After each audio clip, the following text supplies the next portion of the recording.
Hi, good day. Ito nga pala si Boy, small engine mechanic dito sa New Zealand. So, for today's video, meron tayong kabayan dito na nag-drop off ng lawnmower. Kahit anong lawnmower, pwede nyo i-drop off dito. Kahit cheaper, kahit anong makina, kahit motor, pwede. Pwede nating pag-usapan yan dito. Kahit anong makina. Cheaper man, malaki man, maliit, o line trimmer, 2-stroke man o 4-stroke, kaya akong gawin yan dito. So, gumagawa lang ako every weekends. So for today's video, i-refresh natin tong kanyang lawnmower. Ang model niya ay Briggs. So think Briggs 415 to. 45 Q45. So i-refresh natin. Gagawin natin kasi nanginginig daw at saka wala nang hindi namamatay. So ang sira niya ay nanginginig, hindi namamatay. Yun. Okay? So sa mga magpapagawa diyan, sa mga malalayo, pwede ko sa servicean kaso may bayad sa gasolina. Tapos sa mga malalapit lang dito sa Silverdale, Gulf Harbor, Stanmore, Red Beach at saka Pangaparaw at saka Orawa, libre na. Pwede niya i-drop off dito, pwede ko kayo puntahan. Okay? Mga pala sa Boy, small engine mechanic dito sa New Zealand. Peace out.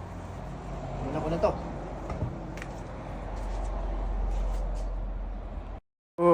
So ayan, lilinis ko na yung labas ng carburetor niyan. Labas muna bago ang loob.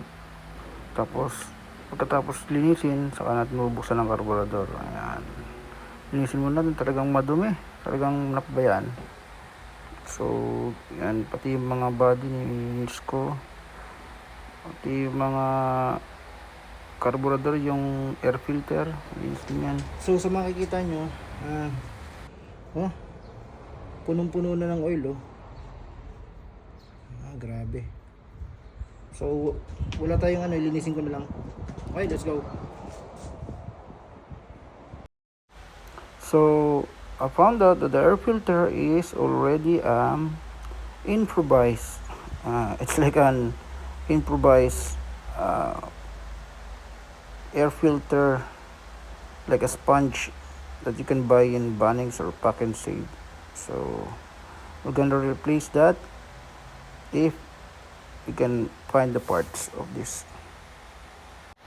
So I'm trying to revive the throttle cable, because it seized, and the thing is, it's been in the storage maybe years. That's why the throttle cable is seized. So the only thing that I need to do is replace the whole throttle cable. It's not worth it to fix. Okay, so I check all the starter cable, put it back, make it good and usable. Okay, carburetor cleaned and air filter cleaned. We're starting now. So, tetestingin natin na walang cord kasi hindi na nga yung cord. Yung cable, throttle cable. Top 3. 1, 2, 3.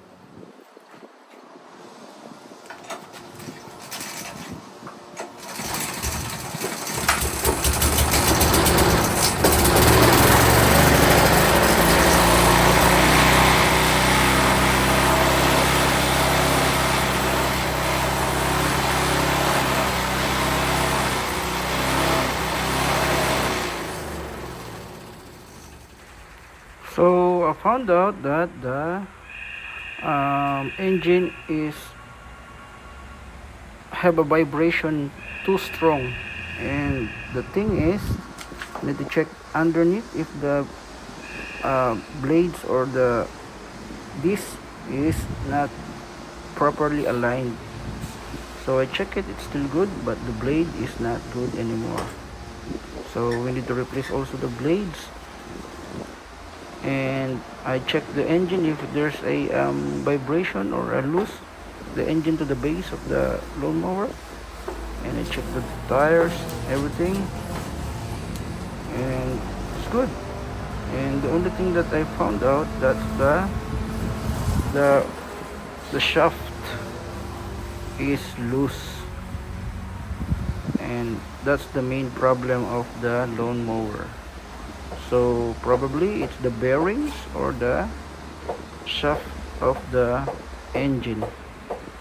So that's the one that I found out, and it's really wobbly. Yun, malakas ang axle.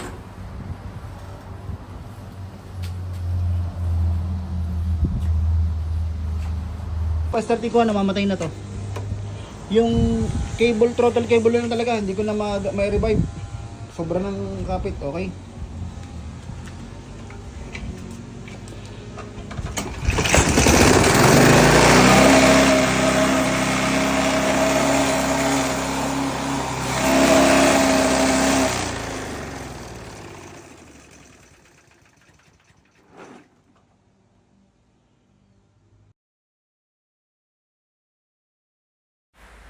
So, mid-service of a digger, we do a full service of a digger, change oil, air filter,